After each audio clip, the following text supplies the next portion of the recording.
Bonjour, c'est dimanche de nouveau ici à City Impact. Et ce matin, on va parler sur changer vos idées ou changer vos pensées.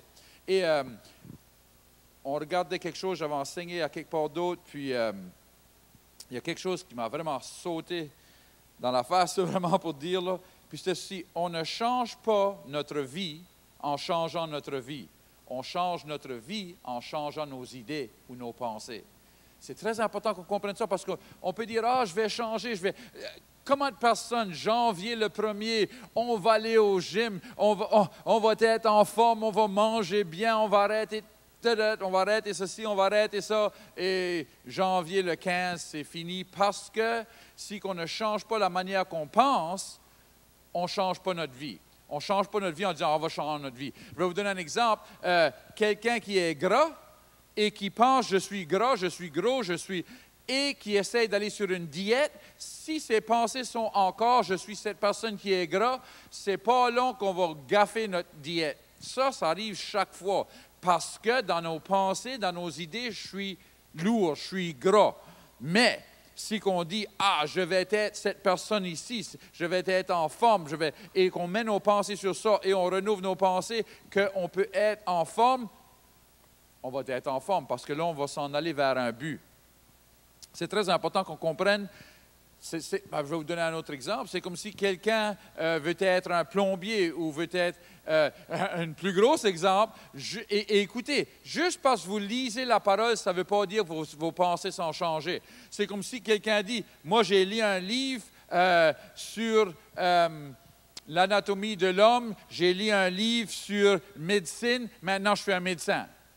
Mais si vous voulez que quelqu'un comme ça opère sur vous, bonne chance. Non, il passe 7 ans à étudier la médecine, 7 ans à étudier le corps avant de faire des opérations, avant de faire des choses de même. Pourquoi? Parce qu'ils doivent renouveler leurs pensées jusqu'au point où il y a un test. On fait un test et là, ils voient, oui, ils sont bons assez pour être un médecin. Et là, ils vont opérer sur du monde. Mais on ne met pas quelqu'un à cause qu'ils ont lu un livre sur la médecine à être un médecin. Ça serait fou. Mais c'est la même chose avec nous. On ne peut pas croire que nos pensées sont renouvelées.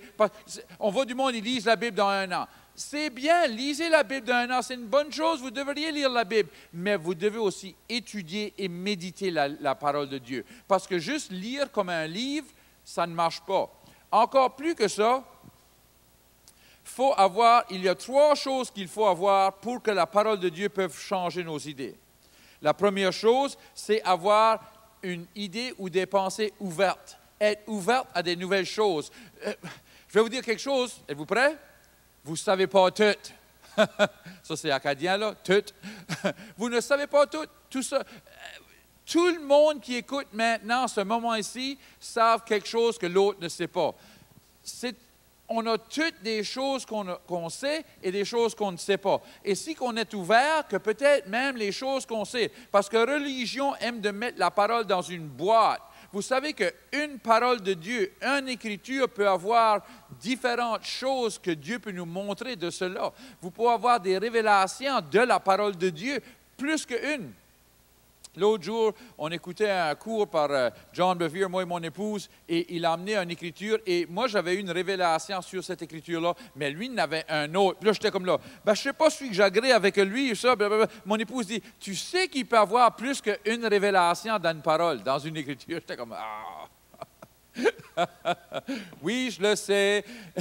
Alors, des fois, on peut, dans notre religion, dans nos pensées religieuses, on peut prendre une parole et dire, j'ai la révélation de cette parole-là, et là, fermer nos pensées envers ça. Pensez, les Juifs, ils avaient une telle manière d'être guéris, toutes ces choses-là. Et là, Jésus vient, il y a un aveugle, il crache dans la poussière, il prend la boue et met ça sur... Pensez, Jésus, peux-tu me guérir? Puis il crache sur toi. Mais il devait avoir des pensées ouvertes pour recevoir. C'est la même chose avec quand je pense que c'était, qui est allé, puis il voulait être guéri, il était lépreux, puis Élie, le prophète, lui dit, va et sauce-toi 7 fois dans l'eau du Jourdain. Et là, il est comme, tu veux que je me sauce dans l'eau sale pour devenir net? Ça ne fait pas de sens. Pourquoi je ferais ça? Puis il était fâché. Puis c'était un de ses serviteurs qui lui dit, Si qui t'aurait dit de faire une grande chose, tu l'aurais fait. Fais ceci. Il te dit de te laver, tu seras. Et là, il va, il fait, il a son miracle. Alors, il devait avoir une pensée ouverte à nouvelles choses. Deuxième chose, des pensées honnêtes. Vous, la seule personne que vous êtes en train de décevoir, c'est vous-même. Quand ce que vous essayez de dire que vous n'avez pas de problème. Dieu sait vos problèmes, il les sait déjà, mais il veut qu'on lui dise, il veut qu'on soit ouvert et qu'on soit honnête. Troisième chose, une pensée humble. Être humble dans nos pensées. Encore, on ne sait pas tout. Des fois, on entend du monde dire, je sais ça, je sais ça. C'est comme moi, j'ai un de mes fils, je voulais lui apprendre à golfer, puis on a été au driving range, puis là, on est là, puis je dis, tu devrais faire, je sais ça, je le sais, je le sais. Ben, continue à fausser les balles dans le bois, puis être la fun avec ça, parce que j'essaie de te montrer de quoi, puis tu ne veux pas m'écouter. Plus tard, il a commencé à m'écouter un peu, parce qu'il voyait que lui ne golfait pas bien, puis moi, je golfais un peu meilleur. Peut-être que je savais quelque chose. Alors, il y a tout le temps quelqu'un qui sait de quoi qu'on ne sait pas. Et quand on est humble et on laisse le monde nous apprendre, on peut apprendre des grandes choses. Comme je disais plus tôt, chaque personne sait quelque chose que vous ne savez pas. Des fois, il faut écouter les autres. Gloire à Dieu. Je sais que c'est dur quand on parle beaucoup. Moi, je suis une personne qui parle beaucoup. Des fois, ma femme me cogne là. Écoute. Alors, Romains 12 et 2 dit ceci, « Ne vous conformez pas au siècle présent, mais soyez transformés par le renouvellement de l'intelligence, afin que vous discerniez quelle est la volonté de Dieu, ce qui est bon, agréable et parfait. » Alors, on ne doit pas être conformé. Alors, nos pensées peuvent être conformées. On est bombardé avec des choses qui sont de l'ennemi. Jour après jour après jour. Le média, partout, c'est partout, qui est contraire à la parole de Dieu. Alors, on doit passer du temps à renouveler nos pensées. Aussi des mauvaises expériences, des choses qui se sont produites, des mauvaises pensées. Moi, je préfère mieux d'emmener l'Évangile et de essayer d'aider quelqu'un qui ne sait rien du tout que quelqu'un qui est déjà religieux. Et là, il faut leur ôter ce qui a été appris qui est mauvais pour apprendre le bon. Alors, c'est très important qu'on comprenne qu'on doit changer nos pensées. Ça veut dire qu'il y a déjà une pensée là qui est mauvaise et on met une nouvelle pensée. La deuxième chose que je veux amener, c'est ceci. C'est que la parole de Dieu est vivante. Et si que l'on veut une nouvelle révélation ou quelque chose, c'est comme si on voit une personne, on avait parlé de ça un mois passé, que la parole c'est Jésus, c'est Dieu. Jean 1 dit au commencement était la parole était avec Dieu et la parole était Dieu. Dans verset 14, ça dit que Jésus est la parole, le Fils de Dieu est la parole de Dieu. Alors, si on approche la parole comme si c'est une personne, ça veut dire que cette personne voit notre attitude, voit si qu'on est humble ou pas humble, voici qu'on sait tout, si on pense qu'on sait tout, mais alors, si on approche la parole qu'on pense qu'on sait tout, la parole, la personne, Jésus, ne va rien nous donner ou rien nous dire parce qu'on sait tout, on n'a pas besoin de rien. Et si on croit qu'on n'a pas de problème, il ne va pas essayer d'aider nos problèmes. Remarquez que Jésus lui-même, chaque fois que quelqu'un voulait quelque chose de lui, il leur donne. Un aveugle vient à lui. Ben, qu'est-ce que tu penses qu'il veut, Jésus? Il veut voir. Mais Jésus lui demandait quand même, qu'est-ce que c'est que tu veux? Je veux voir, Jésus. Ta foi te donne ta vue. Alors, quand on approche la parole, il faut approcher la parole avec qu'est-ce qu'on a besoin.